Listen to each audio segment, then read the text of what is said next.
আমার সাথে ডাক্তারটা বলে উঠল, স্যার সবকিছু ঠিক আছে, সব কাজ ওকে, তবে ডাক্তার রমেশের ছুটি চাই।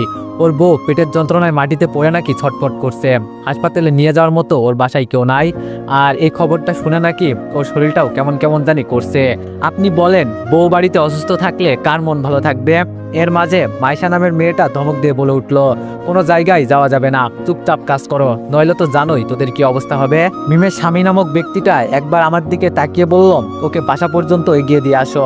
আর ডাক্তার রমেশ, তোমার আজকে নাইট ডিউটি আছে, তাড়াতাড়ি চলে আসবে, মনে থাকবে তো? আমি মাথা ঝাঁকিয়ে বললাম, কথা বললাম না, যদি ধরা পড়ে যাই। তবে মাইশা নামের মেয়েটার চোখ থেকে আগুন ঝরে পড়ছে। ভাগ্য ভালো যে আমার মুখে মাস্ক লাগানো ছিল, নইলে এর চোখ থেকে বেঁচে ফিরতে পারতাম না। আস্তে করে রুম থেকে বের হতেই আমি ডাক্তারের পিছু করলাম। আমরা একেবারে শেষ সীমানায় গেলাম। যেতেই দুইটা ছেলে এসে আমার চোখ বেঁধে ফেললো। আমার হাত ধরে টেনে টেনে কোথায় নিয়ে গেল। আচমকা কি জানি একটা শব্দ হতে লাগলো। যখন চোখ খুললাম তখন তাকিয়ে দেখি আমরা একটা জঙ্গলের ভিতরে আছি, আর আমাদের পিছনে একটা বাসা আছে। আমার মনে হয় এই বাসার নিচে ওরা এইসব কিছু করে। আমাদের নেওয়ার জন্য একটা মাইক্রো এলো। মাইক্রোতে বসে বসে চিন্তা করছি, মানলাম মাইশার মতো দেখতে কেউ একজন আছে, তাই বলে কি মিমের জামাইয়ের মতো দেখতে আরেকজন আছে? এটা কিভাবে সম্ভব? একজন হলে না হয় এই কথা বলতে পারতাম, কিন্তু এখানে তো দুইজন, কিভাবে সম্ভব? আর ওদের ভিতরে কি একটু মায়া দয়া নেই? একজন মানুষকে ওরা কিভাবে নিজ হাত দিয়ে মারতে পারে? আর এইসব কিডনি চোখ হাজার হাজার কোটি কোটি টাকায় ওরা বিক্রি করে। আমাকে যে কই হোক খুব তাড়াতাড়ি এর একটা সমাধান করতে হবে।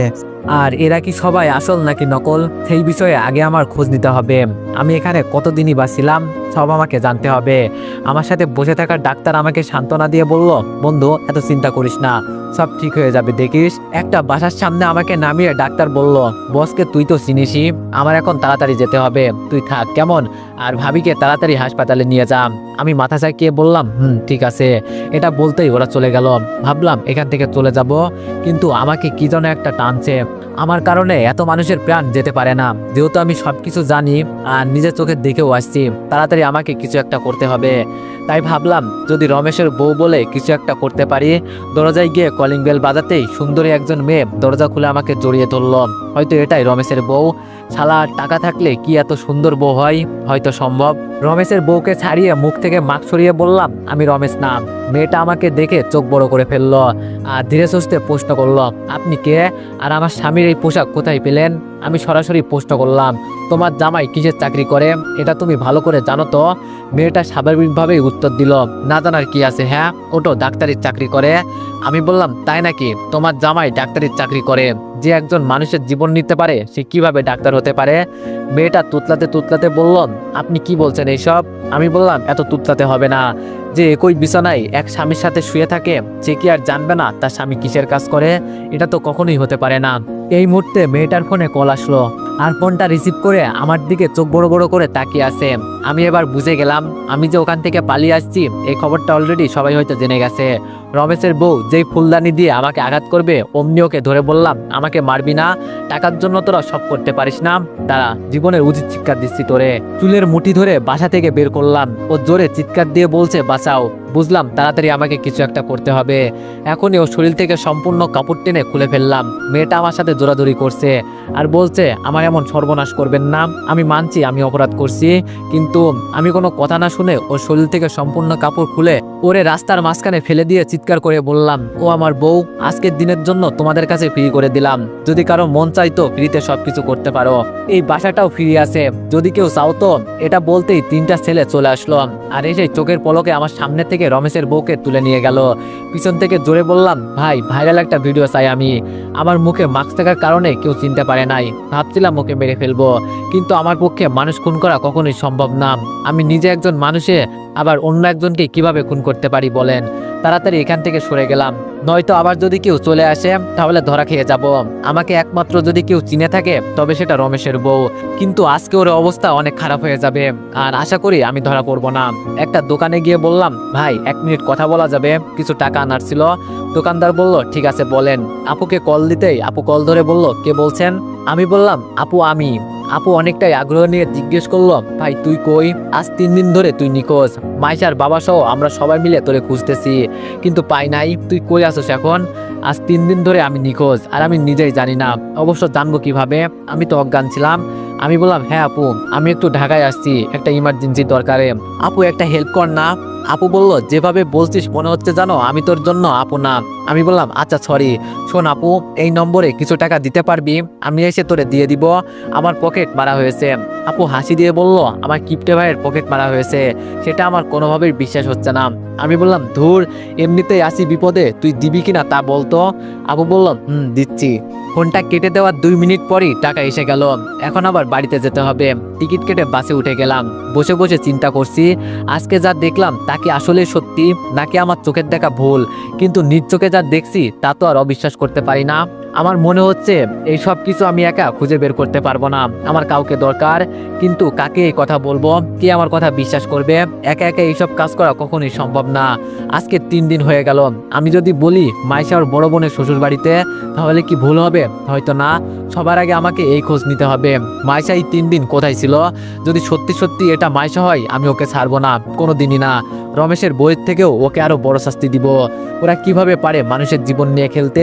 একটু কি মায়া দেওয়া নাই ওদের ভিতরে? হালকা করে ঘুমিয়ে গেলাম। প্রায় অনেকটা পথ জার্নি করার পর বাজারে চলে আসলাম। বাজার থেকে একটা রিক্সা নিয়ে সরাসরি বাড়িতে চলে গেলাম। বাসার ভিতরে গিয়ে দেখি আম্মু আর আপু বসে বসে রুটি বেলছে। আমাকে দেখতে পেয়ে আম্মু রাগ করে বলল, নবাব সাহেব এসেছে। কাউকে কিছু না বলে ধপ করে কেউ কোথাও চলে যায়।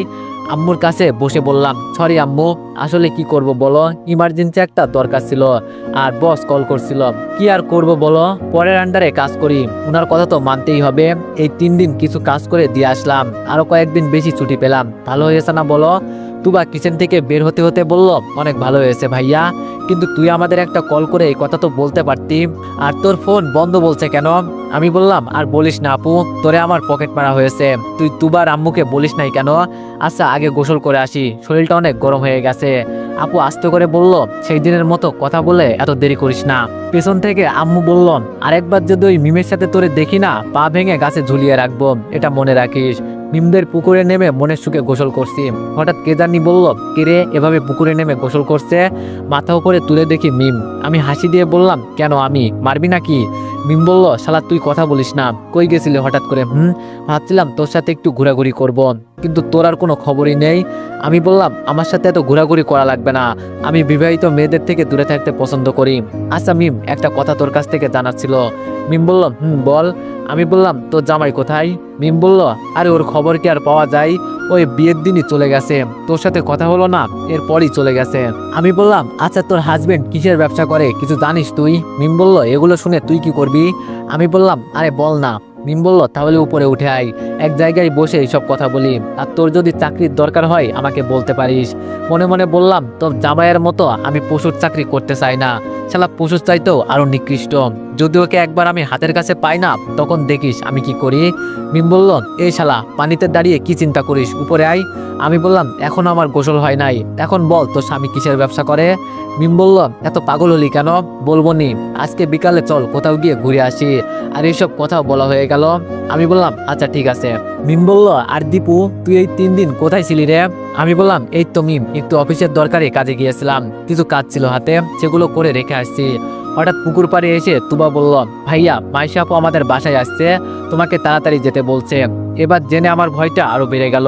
তাহলে কি এর পেছনে মাইশাও আছে? আর ও কি কোনোভাবে জেনে গেছে যে পালিয়ে আসা ব্যক্তিটি আমি? যদি একবার জেনে যায়, ওরা আমার পরিবারকে কিছুতেই ছাড়বে না। আগে গিয়ে দেখি, কোনোভাবেই ওর মনে সন্দেহ জাগানো যাবে না যে পালিয়ে আসা ব্যক্তিটাই আমি। মিম একটু জোরে বলে উঠল, এই মাইশা সকাল সকাল আবার তোদের বাসায় কেন? নাকি তোরে দিয়ে কোনো দরকার আছে? আমি বললাম, হতেও পারে। আচ্ছা মিম তুই থাক, বিকালে তোর সাথে কথা হবে না, কেমন? মিম বলল, আচ্ছা যা। বাড়িতে গিয়ে দেখি ঘরের ভিতর থেকে তেমন কোনো আওয়াজ আসছে না। চুপটি করে ভিতরে গিয়ে দেখি মাইশা এক কোনায় একটা চেয়ারে বসে আছে। একবার মাইশার দিকে তাকিয়ে ভিতরে চলে গেলাম। খালি গায়ে অপরিচিত একটা মেয়ের সামনে কিভাবে দাঁড়িয়ে থাকবো? কাপড় পরতে লাগলাম। এর মাঝে আপু ভিতরে এসে বলল, কিরে দীপু, মাইশা এত সকাল সকাল আমাদের বাসায় কেন আসছে? আমি আপুর দিকে তাকিয়ে বললাম, আমি কি জানি, তুই মাইশাকে বল না এখানে কেন আসছে। আপু বলল, ও আমি মাইশাকে বলবো না, আসছে তো তোর খুঁজে। ভাবলাম তুই হয়তো কিছু জানিস। আমি বললাম, দেখ আপু, মাথা গরম করিস না, আমার সাথে মাইশার ভালো করে পরিচয় হয় নাই পর্যন্ত, তাহলে আমি কি করে বলবো আমাকে খুঁজে কেন আসছে। আপু বলল, আচ্ছা বুঝলাম, এখন গিয়ে কথা বল, সে কখন থেকে বসে আছে তোর জন্য। আমি বিছানার উপর বসে বললাম, আপু আমাকে কিছু খেতে দে, শরীরটা অনেক দুর্বল হয়ে গেছে। আপু আমার মাথায় হাত দিয়ে বলল, সত্যি করে বলতো তুই এতদিন কোথায় ছিলি। আমি বললাম, সন্দেহ করিস আপু আমাকে। আপু আমাকে চোখ রাঙিয়ে বলল, মিথ্যা কথা বলিস আমার সাথে, যখন থেকে তুই এখানে আসলি তখন থেকেই তোরে দেখছি কেমন কেমন করতে। আমি বুঝে গেছি তোর কিছু একটা হয়েছে। বুঝলাম আপু সব কিছু বুঝে গেছে যে আমি অফিসে ছিলাম না। ভাই, আমি মিথ্যা কথা বলে বেশিক্ষণ থাকতে পারি না, সবাই আমাকে কিভাবে যে ধরে ফেলে বুঝি না। আপু জোরে ধমক দিয়ে বলল, আমি তোরে কি বলছি। আমি বললাম, আচ্ছা বোন, সব বলবো, আগে আমাকে কিছু খেতে দে। আপু বলল, আচ্ছা তাহলে তুই বস, আমি তোর জন্য খাবার নিয়ে আসছি। এটা বলতেই আপু চলে গেল। বসে বসে চিন্তা করছি, এটাই কি সেই মাইশা, তার ভিতরে কোনো মায়া দেওয়া নাই, কিন্তু একে দেখে তো আমার এমন লাগছে না, কি শান্তশিষ্ট হয়ে বসে আছে। কি স্যার, আপনার জন্য কি আমার আরো অপেক্ষা করতে হবে? বলেন তাহলে অপেক্ষা করি। রুমের ভিতরে ঢুকে মাইশাই কথাটা বলল। আমি মাথা উঁচু করে ওর দিকে তাকিয়ে বললাম, আমি আপনাকে অপেক্ষা করতে বলছি, আর হঠাৎ করে আমাকে দিয়ে আপনার কি দরকার? মাইশা বলল, দরকার আছে দেখেই তো আসছি। আমি বললাম, আসছেন ভালো কথা, এখন বলেন আমাকে দিয়ে আপনার কি দরকার। মাইশা বলল, বসতে পারি তোমার পাশে? কি ব্যাপার, মাইশা হঠাৎ আমার পাশে বসতে চাইছে কেন? নাকি কোনোভাবে ও আমাকে বোকা বানাচ্ছে? আমি ভাই এতটাও বোকা না যে ওর ফাঁদে পা দিব। তাই রাগ দেখিয়ে বললাম, আমার পাশে কেন বসবেন? যান, কে না কে আপনাকে তো প্রপোজ করতে চাইছিল, তার কাছে যান। আর কি বলছিলেন সেই দিন? আমি একটু সুযোগ পেয়ে মাথায় উঠে গেছি, আমাকে দিয়ে যদি আপনার দরকার না হয় তাহলে আসলেন কেন? আর আমি তো ফাউল একটা ছেলে, আমাকে দিয়ে আপনার কোনো দরকার পড়তে পারে? আমার মনে হয় না। মাইশা মন খারাপ করে বলল, আসলে সেই দিনের জন্য আমি অনেক অনেক সরি, ভাবছিলাম ছেলেটা আমাকে প্রপোজ করবে, আর আমারও ওকে অনেক পছন্দ হয়েছিল, তাই মাথা গরম করে তোমাকে হয়তো চট দিয়ে দিয়েছি, এজন্য আমি সত্যি অনেক অনেক সরি। আমি বললাম, না থাক ম্যাডাম, আপনার সরি বলতে হবে না, বড়লোক মানুষ আপনি। আর যার জন্য আমাকে মারলেন, আপনার নতুন বয়ফ্রেন্ড কোথায়, সে নিয়ে আসতেন তার সাথে করে। মাইশা বলল, আরে ওই শালার কথা আর বলো না, শালা মেয়ে দেখলেই প্রপোজ করে দেয়, অনেকগুলো জিএফ আছে ওর, তাই জায়গা মতো মেরে চলে আসছি। তা কি নিয়ে কথা হচ্ছে তোমাদের? আপু খাবার হাতে নিয়ে রুমে ঢুকতে ঢুকতে বলল। আমি দাঁড়িয়ে আপুর কাছ থেকে খাবারগুলো নিয়ে বললাম, এত দেরি করলি কেন? আমার অনেক ক্ষুধা পেয়েছে, আজকে 3 দিন ধরে কিছু খাই নাই। এটা বলেই মুখে হাত দিয়ে দিলাম। দূর, কি বলতে কি বলে ফেললাম। আপু ছোট ছোট চোখে আমার দিকে একবার তাকিয়ে বলল, 3 দিন ধরে খাস নাই মানে? এর মাঝে মাইশা আমার শরীরে হাত দিয়ে কি জানি দেখলো, আমি তাড়াতাড়ি ওর হাতটা সরিয়ে দিলাম। এখন আমি পুরোপুরিভাবেই বিশ্বাস করেছি এটাই সেই মাইশা, তার মানে মিমের হাজবেন্ড আর মাইশা মিলে এইসব করে। আগে কিছু প্রমাণ জোগাড় করি, তারপর কাউকে ছাড়বো না, সবাইকে এক এক করে বুঝিয়ে দিব খারাপ কাজ করার ফল। মাইশা এবার জোরে বলে উঠলো, দীপু তোমার শরীর এতটা পরিমাণে ঠান্ডা কেন? আর আমি তো জানি এখন যেই গরম পড়ছে, এই গরমে একজন সাধারণ মানুষের শরীর এমন ঠান্ডা কখনোই হতে পারে না। আমার মনে হয় তুমি আমাদের কাছে কিছু লুকাচ্ছ। আর সেই দিন বাইক রেখে তুমি কোথায় চলে গিয়েছিলে? আমরা কত খোঁজাখুঁজি করলাম তোমাকে। আমি আপুকে ইশারা করে বললাম, আপু একটু বাইরে জানা। আপু আমার কথা মতো চুপচাপ বাইরে চলে গেল। আমি এবার রুটি মুখে দিয়ে বললাম, আপনি আমার কে যে আপনাকে আমার সব কথা বলতে হবে? এখন চুপচাপ এখান থেকে চলে যান, বিরক্ত করবেন না আমাকে প্লিজ। মাইশা বলল, মান হয়ে গেছে না তোমার খুব? আমি বললাম, না মান হবে কেন? যেভাবে আমাকে প্রশ্ন করা শুরু করছেন না, মনে হচ্ছে জানো আপনি আমার বিয়ে করা বউ। এটা শুনে মাইশা কিছুক্ষণ চুপচাপ দাঁড়িয়ে রইল। একটু পর আমার পাশে বসে আমার থালা থেকে রুটি মুখে দিয়ে বলল, আমি তো জাস্ট জানতে এসেছি তুমি এতদিন কোথায় ছিলে। ভাবছিলাম আমি চড় দেওয়ার কারণে তুমি রাগ করে কোথাও চলে গেছো, এজন্য আমার মনের ভিতরে একটা ভয় কাজ করছিল, তাই তো আমি তোমার খোঁজ নিতে সকাল সকাল এখানে চলে আসলাম। সত্যি সেদিন তোমার সাথে আমি বাজে আচরণ করছি, তোমাকে চড় দেওয়াটা আমার ঠিক হয় নাই, এজন্য আমি মাপ চাইছি, সরি। মাইশার হাতে থালাটা দিয়ে বললাম, আগে কিছু খেয়ে নেন, আমিও আসলেই সরি, কিন্তু সেই দিন আপনি আমার গালে চড় দেওয়ার কারণে আমার অনেক রাগ হয়ে গিয়েছিল জানেন। আমি তো একটু মজা করতে গিয়ে এই সব কথা বলেছি, আর আপনি দিলেন আমাকে মেরে। মাইশা বলল, বলছি তো আমি আমার ভুল হয়েছে, আমাকে মাফ করে দাও, আর কখনো তোমার সাথে আমার এমন হবে না। আমি বললাম, এমন হবে না তাই তো? আর হলেই বা কি, আমি তো এটা বলি যে আমার জীবনে যেন আপনার সাথে আর দেখানো হয়। মেয়েদের মন কখন যে কি করে বসে ওরা নিজেও জানে না। মাইশা বলল, এতটাই পরিমাণে খারাপ আমি? হঠাৎ করে মাইশার পেটের উপর আমার নজর পড়লো। কি সুন্দর, দেখে তো লোভ জেগে গেল। মেয়েদের পেট যে এতটা সুন্দর হয় সেটা আমার আগে জানা ছিল না। আর যে এক বউ ছিল আমার, ওর দিকে তো একবার ভালো করে তাকিয়েও দেখতে পারি না। তখন তো সারাক্ষণ টাকা নিয়ে চিন্তা থাকতো। আসলে সব দোষ আমার। আমি নিজেই তো মৃতুকে ঠিকমতো সময় দিতে পারি নাই, কিন্তু ও তো নিজেকে একটু কন্ট্রোল করতে পারতো। থাক, এইসব কথা আর বলি না। মাইশা শাড়ির আঁচল দিয়ে পেট ঢেকে দিতেই মুখ দিয়ে আপনা আপনি বের হয়ে গেল। থাক না এভাবে, আর একটু দেখি, খুব সুন্দর। মাইশা একটু ঘাবড়ে গিয়ে বলল, মানে কি বলছেন আপনি সুন্দর মানে? মাইশার কথায় আমার হুঁশ আসলো। তাড়াতাড়ি বলে উঠলাম, আরে কিছু না, এমনি বললাম। মাইশা বলল, তাহলে ভালো, এখন চলেন আমাদের বাসায়, বাবা আপনাকে আমার সঙ্গে নিয়ে যেতে বলেছে। আমি বললাম, তোমার আপু কি চলে আসছে শ্বশুর বাড়ি থেকে? মাইশা বলল, আমরা তো একসাথে এসেছি। আমি বললাম, একসাথে এসেছো মানে? তুমি কি তোমার আপুর সাথে ছিলে নাকি? মাইশা বলল, কেন, আপনি না সেই দিন আমার সাথে আপুর শ্বশুর বাড়ি গিয়ে কথা বললেন, আর এখনই ভুলে গেলেন? বুঝলাম না ভাই কিছু। ওরে, তাহলে এটা কি সেই মাইশা না? মাইশা যদি এতদিন ওর বোনের সাথে থাকে, তাহলে সেই দিন আমার নিজ চোখে দেখা মেয়েটা কে ছিল? এই মাইশার সাথে আবার ওই মাইশার কোনো সম্পর্ক নেই তো? আরে না, এটা কোনোভাবেই হতে পারে না। ওর আপুর কাছে বললেই তো আমি সবকিছু জানতে পারি। মাইশা কি সত্যি ওর আপুর বাসায় ছিল কিনা? মাইশা বলল, এই যে দীপু সাহেব, আপনি একটু পর পর কি চিন্তা করেন? আমি বললাম, কিছু না। তাহলে চলো তোমার বাবার সাথে দেখা করে আসি। মাইশা বলল, চলেন। সেই কখন থেকে যে আপনার জন্য আমি অপেক্ষা করছি, কিন্তু আপনার কোনো খোঁজ খবরই নাই। রুম থেকে বের হতেই আম্মু বলল, কিরে দীপু, কই যাস? আমি বললাম, এই তো আম্মু, মাইশার সাথে একটু ওদের বাসায় যাব। ওর বাবার নাকি আমাকে দিয়ে কি দরকার আছে। পিছন থেকে আপু বলল, তাড়াতাড়ি চলে আসবি। মাইশাকে নিয়ে হেঁটে হেঁটে বাগান দিয়ে যেতে যেতে বললাম, এই গ্রামের পরিবেশ আমার কাছে খুব ভালো লাগে জানো মাইশা তুমি?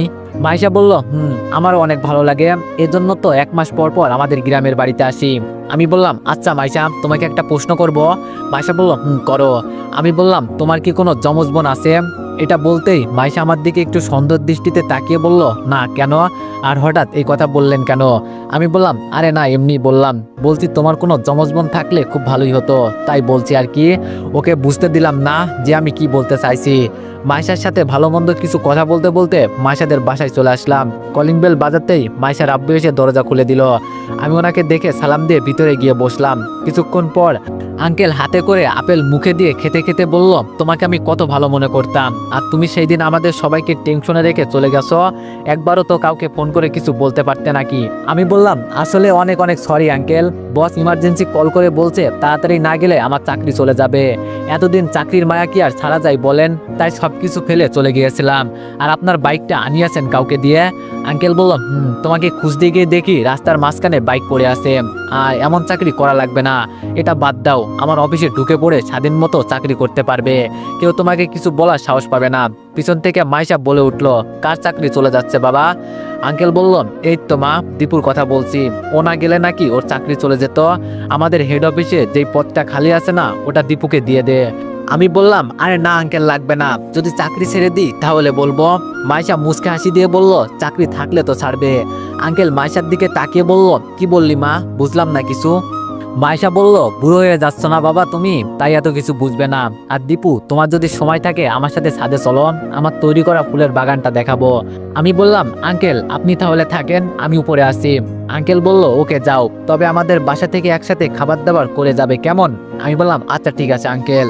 উপরে যেতে যেতে মাইশা বলল, মিতুকে ডিভোর্স দিয়ে দিছেন? আমি বললাম, মিতুকে? আর কার কথাই বা বলছেন? মাইশা বলল, আর নাসিনার ভান করতে হবে না, আমি তোমার আপুর কাছ থেকে সবকিছু শুনে ফেলছি, উনি আমাকে সব বলছে।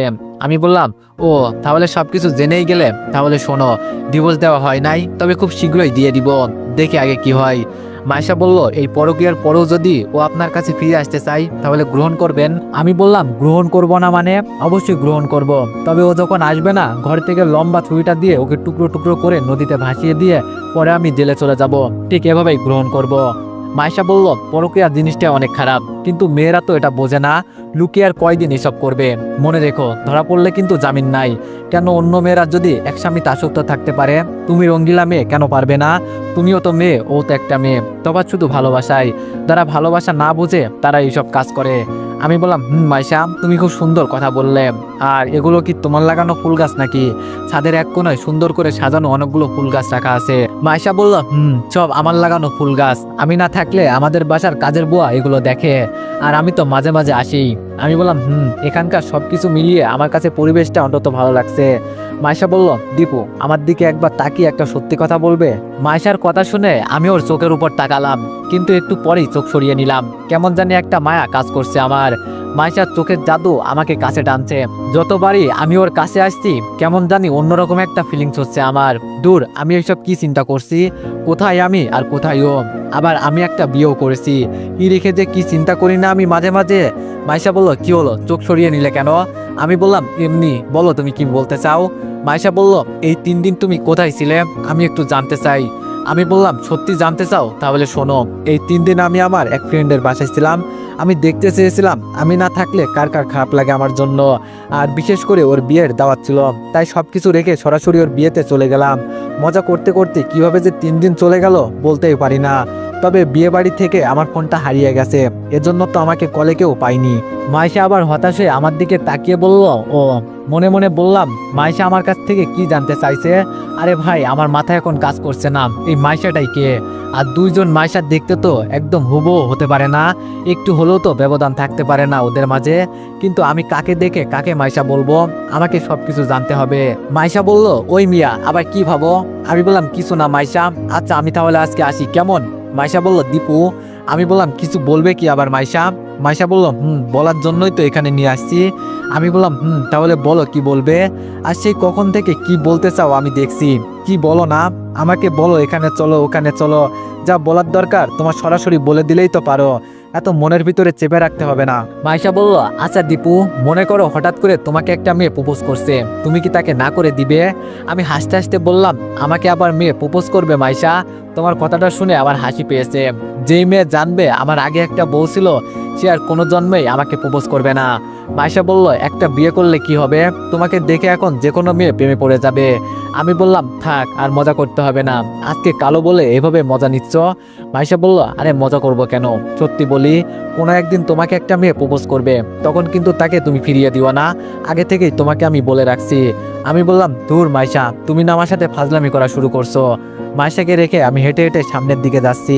পেছন থেকে মাইশা বলল, দীপু, আমি কিন্তু আর 2 দিন পর এখান থেকে চলে যাব। একটা সুসংবাদ পাবে, নইলে হয়তো দুঃসংবাদ, দুইটাতে যে কোনো একটা তুমি বেছে নিও, কেমন? আমি আর দাঁড়ালাম না। তবে মাইশার বলার কথা আমি কেমন জানি একটা গন্ধ পাচ্ছি, মনে হচ্ছে ও আমার সাথে মিথ্যা কথা বলছে। কিভাবে যে এখন আমি কি করব কিছুই বুঝতে পারছি না। মাইশার আপুর রুমে গিয়ে টুকা দিতেই দুলাভাই এসে দরজা খুলে দিল, মানে মাইশার আপুর জামাই। আমি ওনাকে ভালো মন্দ জিজ্ঞেস করে মাইশার আপুর কাছে গেলাম। মাইশার আপু আমাকে দেখে বলে উঠলো, তো দীপু, তুমি হঠাৎ করে কোথাও উদয় হয়ে গিয়েছিলে? আমি বললাম, আর বলিয়ান না আপু, একটু দরকার ছিল, এজন্য সবকিছু ফেলে তাড়াতাড়ি যেতে হয়েছে। মাইশার আপু বলল, কি এমন দরকার ছিল তোমার? সবাইকে টেনশনে রেখে তুমি হঠাৎ করে উদাও হয়ে গেলে। আমি বললাম, এই তো আপু, অফিসের কিছু কাজ ছিল, এখন তোমার কাছে আমার একটা প্রশ্ন ছিল আপু। মাইশার আপু বলল, বলে ফেলো। আমি বললাম, আমি চলে যাওয়ার পর কি মাইশা তোমাদের বাসায় ছিল? মানে ও কি অন্য কোথাও গিয়েছিল তোমাকে রেখে? আপু আমার এই প্রশ্নটা শুনে একটু চমকে গেল। তার মানে বুঝলাম আপু মাইশার বিষয়ে সবকিছু জানে, কিন্তু আমাকে বলবে না। তবে আমাকে না বললেও কি হবে, আমি সবকিছু খুঁজে বের করবই। আমি আবার বললাম, আপু আমি কি বলছি বুঝলে তো? আপু বললাম, না বোঝার কি আছে, হ্যাঁ, মাইশা তো আমার সাথে আমার শ্বশুর বাড়ি ছিল, আর আমরা তো একসাথেই আসছি, কেন বলো তো? আমি বুঝে গেলাম আপু কখনো সত্যি কথা বলবে না, ওনার চোখের ভাষা বলছে এক কথা আর উনি বলছে অন্য কথা। আর কিছু না বলে চুপচাপ নিচে নেমে গেলাম। সবাই আমাকে কেমন জানি মিথ্যা কথা বলছে। এই মুহূর্তে আঙ্কেল ডেকে বলল, দীপু বাবা, খেয়ে যাও। আমি বললাম, না আঙ্কেল, আমি সকালে নাস্তা খেয়েই বাসা থেকে বের হয়েছি, আর আমি আসি আঙ্কেল, ভালো থাকবেন। এই বলে আর দাঁড়ালাম না, সরাসরি বাসা থেকে বের হয়ে গেলাম। চিন্তা ভাবনা করছি এই 2 দিনের ভিতরে ঢাকায় চলে যাব। বাসায় বসে বসে এখন কি ঘোড়ার ঘাস কাটবো? একটা চাকরি তো খুঁজতে হবে। সেই দিন শিক্ষকের একটা নিয়োগ চোখে পড়লো, ভাবলাম আবেদনটা করেই ফেলি, চেষ্টা তো করা লাগবে নাকি। বাড়িতে গিয়ে শুনলাম আপু বলছে বিকালে নাকি তোমাদের দেখতে আসবে। তাই আপুকে জিজ্ঞেস করলাম, আপু পাত্রটা কে রে? আপু বলল, আসলেই তো দেখতে পারবি। এর মাঝে আম্মু এক গাদা রাগ নিয়ে আমার হাতে কতগুলো পিঠা ধরিয়ে দিয়ে বলল, নে খা, জীবনের খাওয়া খা। কত করে বললাম, বাবা এই মেয়ের থেকে যতটা সম্ভব দূরে থাকতে পারিস, কিন্তু না, আমার কথা একদম শোনে নাই। থাক তুই তোর মতো, যা ইচ্ছা হয় তাই কর। এটা বলেই আম্মু ভিতরে চলে গেল। আমি আপুর দিকে তাকিয়ে বললাম, কি হয়েছে যে আপু, মাই ডিয়ার মমের? তো এভরিওয়ান, নেক্সট পার্টের জন্য সবাই অপেক্ষা করো, আর সবাই একটু বেশি বেশি লাইক আর কমেন্ট করে দিও। ধন্যবাদ।